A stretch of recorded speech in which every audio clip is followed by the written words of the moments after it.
Railway with Shyam YouTube channel पर आप सभी लोगों का स्वागत है। आशा करता हूँ आप सभी लोग अच्छे होंगे, स्वस्थ होंगे और घर पर रह कर के आप अपने एग्जाम रेलवे एनटीपीसी भर्ती परीक्षा 2025 की मन लगा कर के तैयारी कर रहे होंगे। आज की इस वीडियो में एनटीपीसी में पूछे जाने वाले जीके जीएस के 40 महत्वपूर्ण प्रश्नों को लेकर के आया हूँ, जो आपके एग्जाम के लिए सबसे ज़्यादा महत्वपूर्ण। तो आज की इस वीडियो को आपको शुरू से लेकर के एंड तक फुल वॉच करते रहना है। वीडियो अगर आपको पसंद आए तो प्लीज़ आप लोग इस वीडियो को लाइक और चैनल को सब्सक्राइब करना बिल्कुल ना भूलें। तो चलिएगा फिर शुरू करते हैं आज के अपने ये जीके जीएस के अति महत्वपूर्ण 40 प्रश्नों का ये प्रैक्टिस सेट। तो पहला प्रश्न आ जाता है कि अकबर का जन्म कब हुआ था। तो बताओ कौन सी डेट में अकबर का जन्म हुआ था। तो 15 अक्टूबर 1542 में अकबर का जन्म हुआ था। एक का सी ऑप्शन करेक्ट आंसर हो जाएगा। प्रश्न संख्या 2 आ जाता है कि भारतीय राष्ट्रीय कांग्रेस के प्रथम मुस्लिम अध्यक्ष कौन थे। तो बताओ कौन बने थे भारतीय राष्ट्रीय कांग्रेस के पहले मुस्लिम अध्यक्ष। प्रश्न संख्या 2 का राइट आंसर क्या हो जाएगा। तो ये बने थे बदरुद्दीन तैयब जी। 2 का सी ऑप्शन करेक्ट आंसर हो जाएगा। अगला प्रश्न संख्या 3 आ जाता है कि लोहे स्तंभ को किसके द्वारा बनवाया गया था। तो बताओ कौन से शासक ने लोहे स्तंभ का निर्माण कराया था। तो ये कराया था चंद्रगुप्त द्वितीय ने। प्रश्न संख्या 3 का सी ऑप्शन करेक्ट आंसर हो जाएगा। अगला प्रश्न प्रश्न संख्या 4 आ जाता है कि संविधान के भाग 9 में किसका वर्णन है। तो बताओ किसका वर्णन किया गया है संविधान के भाग 9 में। प्रश्न संख्या 4 का आंसर आपको देना है। तो भाग 9 में पंचायत के बारे में बताया गया है। 4 का ए ऑप्शन करेक्ट आंसर हो जाएगा। 5वें नंबर का प्रश्न आ जाता है कि स्वतंत्र भारत की पहली औद्योगिक नीति की घोषणा कब की गई थी। तो बताओ कब हुई थी। तो स्वतंत्र भारत की पहली औद्योगिक नीति की जो घोषणा की गई थी वो 1948 में की गई थी। कब 1948 में। 5 का डी ऑप्शन करेक्ट आंसर हो जाएगा।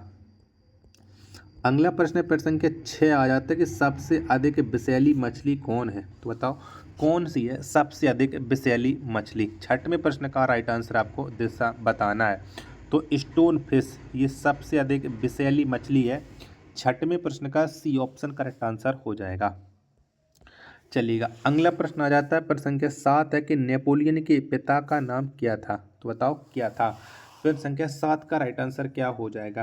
तो नेपोलियन के जो पिता हैं इनका जो नाम था वो था कार्लो बोनापार्ट। 7 का डी ऑप्शन राइट आंसर हो जाएगा।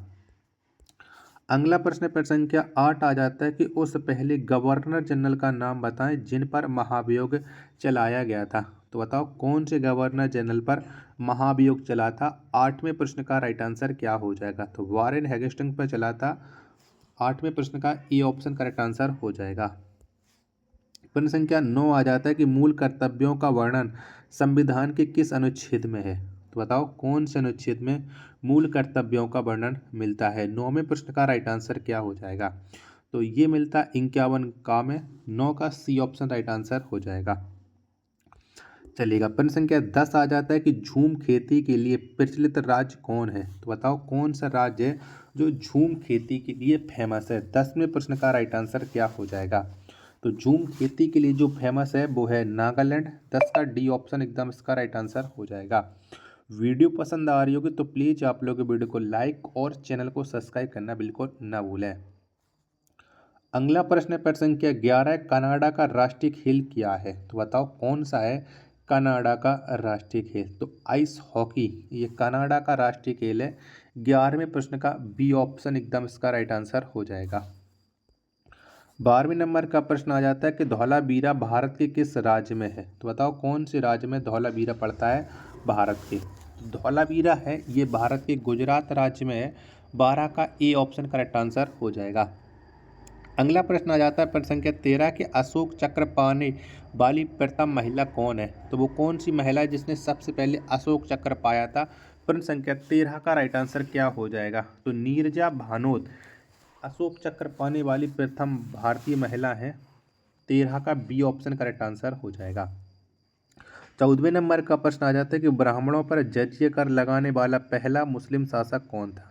कौन था पहला मुस्लिम शासक पूछा था जिसने ब्राह्मणों पर जजिया कर लगाया था। चलिएगा मैं आप ऑप्शन दिखा देता हूँ जब तक आप लोग इस वीडियो को आप अपने सभी दोस्तों के पास शेयर कर दीजिएगा। तो बताओ, चारों ऑप्शन आपकी स्क्रीन पर शो हो गए, इनमें से कौन सा वो मुस्लिम शासक है जिसने ब्राह्मणों पर जजिया कर लगाया था? तो ये था फिरोज शाह तुगलक। चौदह का बी ऑप्शन एकदम इसका करेक्ट आंसर हो जाएगा। 15वें नंबर का प्रश्न आ जाता है, झंडा समिति के अध्यक्ष कौन थे? क्या पूछा गया है?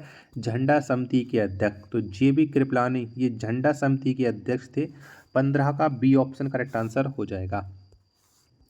16वें नंबर का प्रश्न आ जाता है कि भारतीय राष्ट्रीय कांग्रेस के पहले अध्यक्ष कौन थे? तो बताओ कौन थे? तो भारतीय राष्ट्रीय कांग्रेस के जो पहले अध्यक्ष थे ये थे व्योमेश चंद्र बनर्जी। कौन? व्योमेश चंद्र बनर्जी थे। 16 का ए ऑप्शन करेक्ट आंसर हो जाएगा। 17वें नंबर का प्रश्न आ जाता है कि आधुनिक राष्ट्रवाद का पैगंबर किसे कहा जाता है? तो बताओ किसे कहा जाता है? तो आधुनिक राष्ट्रवाद का जो पैगंबर है ये कहा जाता है अरविंद घोष को। 17वें प्रश्न का बी ऑप्शन करेक्ट आंसर हो जाएगा। अगला प्रश्न आ जाता है प्रश्न संख्या 18 कि बीरबल का वास्तविक नाम क्या था? तो बताओ क्या था? तो बीरबल का जो वास्तविक नाम था वो था महेश दास, यानी 18 का सी ऑप्शन राइट आंसर हो जाएगा। 19वें नंबर का प्रश्न आ जाता है कि संविधान संशोधन की प्रक्रिया कहाँ से ली गई है? तो बताओ कहाँ से ली गई है संविधान संशोधन की प्रक्रिया? तो इस प्रक्रिया को लिया गया है दक्षिण अफ्रीका से। 19वें प्रश्न का डी ऑप्शन करेक्ट आंसर हो जाएगा। अगला प्रश्न आ जाता है प्रश्न संख्या 20 है कि एवरेस्ट पर चढ़ने वाली प्रथम नेत्रहीन महिला कौन थी? तो बताओ कौन थी? तो एवरेस्ट पर चढ़ने वाली जो प्रथम नेत्रहीन महिला थी ये थी एरिक वीन मेमर। 20वें प्रश्न का ए ऑप्शन करेक्ट आंसर हो जाएगा। 21वें नंबर का प्रश्न आ जाता है कि भारत में पहली बार जनगणना कब हुई? तो बताओ कब हुई थी? तो भारत में पहली बार जो जनगणना हुई थी ये हुई थी 1872 में। कब? 1872 में। 21वें प्रश्न का सी ऑप्शन राइट आंसर हो जाएगा। नेक्स्ट प्रश्न आ जाता है प्रश्न संख्या 22 है कि प्रथम फैक्ट्री अधिनियम किसके शासनकाल में पारित हुआ था? तो बताओ किसके समय में ये प्रथम फैक्ट्री अधिनियम आया था? 22वें प्रश्न का आंसर आपको देना है। तो ये लॉर्ड रिपन के समय में प्रथम फैक्ट्री अधिनियम आया था। 22 का बी ऑप्शन करेक्ट आंसर हो जाएगा। प्रश्न संख्या 23 आ जाता है कि राज्यसभा की पहली बैठक कब हुई थी?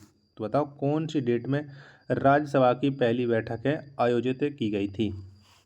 तो ये राज्यसभा की जो पहली बैठक है ये आयोजित की गई थी 13 मई 1952 में। 23 का ए ऑप्शन करेक्ट आंसर हो जाएगा। 24वें नंबर का प्रश्न है कि पर्वत चोटी K2 की ऊंचाई कितनी है? तो बताओ कितनी है?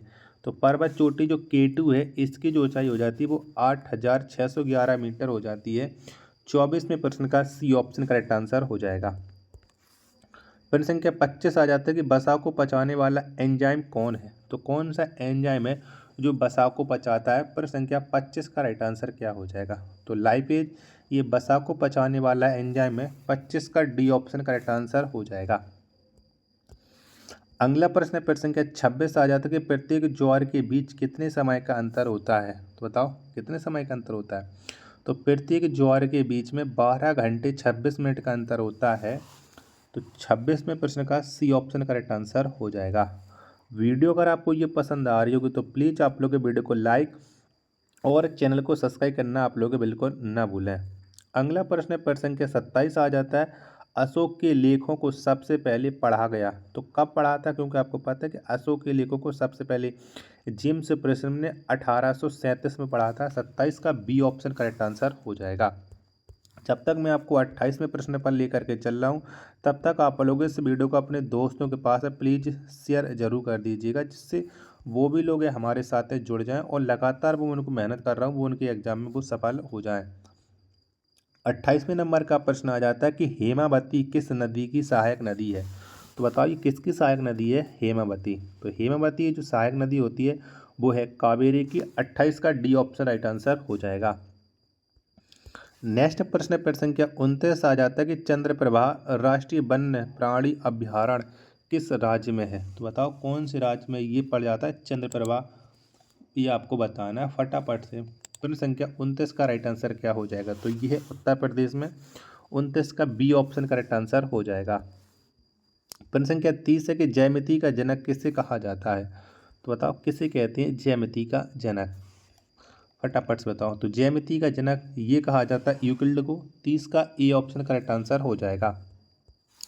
31वें नंबर का प्रश्न है, पोलियो टीके का आविष्कार किसने किया था? तो बताओ किसके द्वारा पोलियो टीके का आविष्कार हुआ था? 31वें प्रश्न का राइट आंसर क्या हो जाएगा? तो जॉन साल्क ने पोलियो टीके का आविष्कार किया था। 31 का सी ऑप्शन करेक्ट आंसर हो जाएगा। 32वें नंबर का प्रश्न आ जाता है, मानव शरीर में ऑक्सीजन की प्रतिशत मात्रा कितनी है? तो बताओ कितने परसेंट है मानव शरीर में ऑक्सीजन पाया जाता है? तो ये पाया जाता है 65%। 32 का डी ऑप्शन राइट आंसर हो जाएगा। 33वें नंबर का प्रश्न आ जाता है कि हाइट पर्वत किस देश में स्थित है?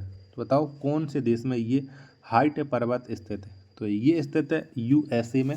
33वें प्रश्न का ए ऑप्शन करेक्ट आंसर हो जाएगा। अगला प्रश्न आ जाता है प्रश्न संख्या 34 कि धुआंधार जलप्रपात किस नदी पर स्थित है? तो बताओ कौन सी नदी पर ये धुआंधार जलप्रपात पड़ता है? 34वें प्रश्न का राइट आंसर क्या हो जाएगा? तो ये है नर्मदा नदी पर धुआंधार जलप्रपात। 34 का सी ऑप्शन करेक्ट आंसर हो जाएगा। 35वें नंबर का प्रश्न है कि भारतीय मौसम विज्ञान विभाग की स्थापना कब हुई? तो बताओ कब की गई थी भारतीय मौसम विज्ञान विभाग की स्थापना? 35वें प्रश्न का राइट आंसर क्या हो जाएगा? तो ये 1875 में हुई थी। 35 का बी ऑप्शन राइट आंसर हो जाएगा। 36वें नंबर का प्रश्न है कि दिल्ली सल्तनत की स्थापना किसके द्वारा किया गया? तो बताओ किसने दिल्ली सल्तनत की स्थापना की थी? तो दिल्ली सल्तनत की स्थापना की थी कुतुबुद्दीन ऐबक ने। 36 का ए ऑप्शन राइट आंसर हो जाएगा।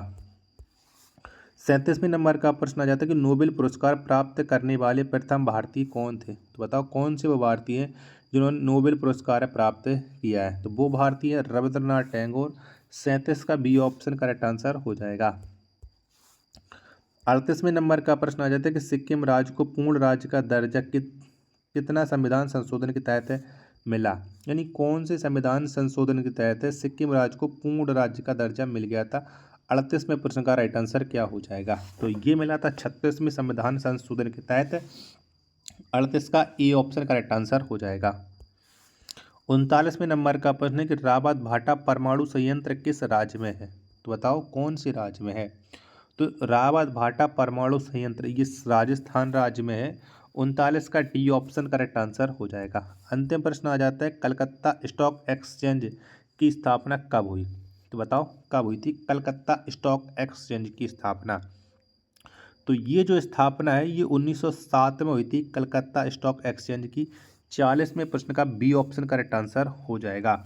आशा करता हूँ कि आपको ये वीडियो जरूर पसंद आई होगी। तो प्लीज़ आप लोग इस वीडियो को लाइक और चैनल को आप लोग सब्सक्राइब करना बिल्कुल ना भूलें। मिलते हैं एक और नेक्स्ट वीडियो के साथ, तब तक के लिए धन्यवाद। जय हिंद, वंदे मातरम।